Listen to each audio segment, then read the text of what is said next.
who do you feel has influenced your painting at different times, and why?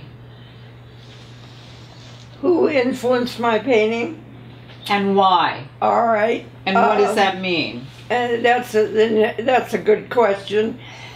When I started school, I didn't even really know how to draw. And the abstract expressionist movement was up and running and still pretty strong, although it was the tail end of it, and that was in 1961.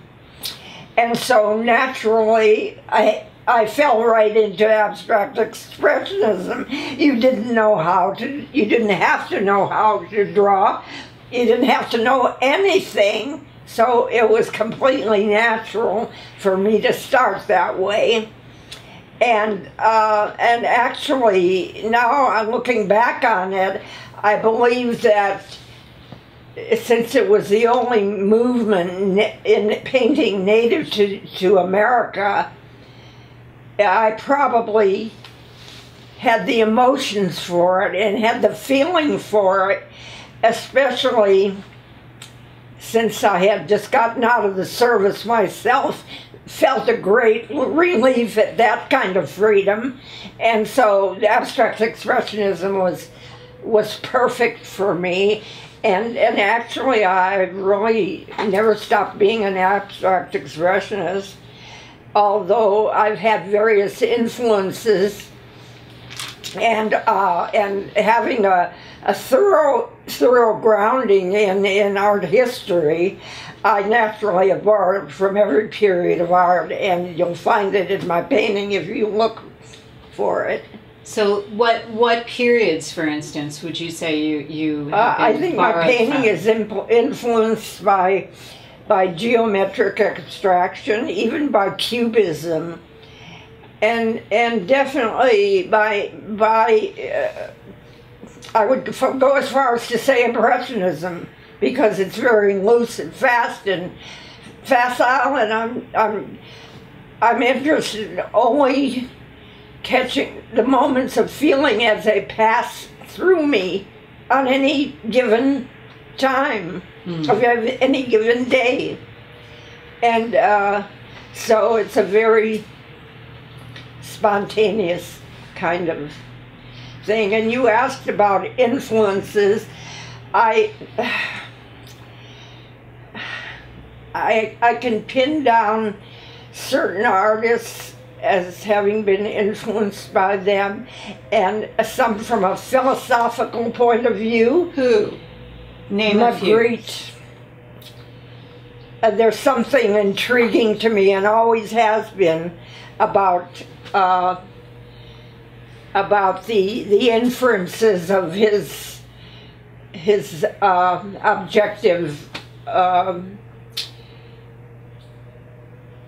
figures and juxtapositions of ideas where you cannot figure out his intent, but you know it has some tremendous meaning behind it.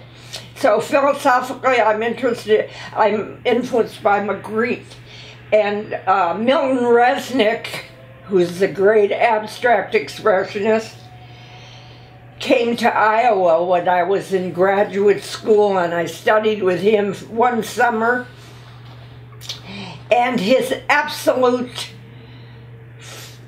fluidity impressed me to a point where I can never stop. My movement is almost continuous. It doesn't really stop when I'm painting. I think I was very much influenced by him that summer. And I have to say that a really major influence are the West Coast painters, and not the West Coast, the Pacific Coast painters, like Mark Tobey. And the idea that no one part of a painting is more important than any other part of the painting is a very, very important thing for me in my painting.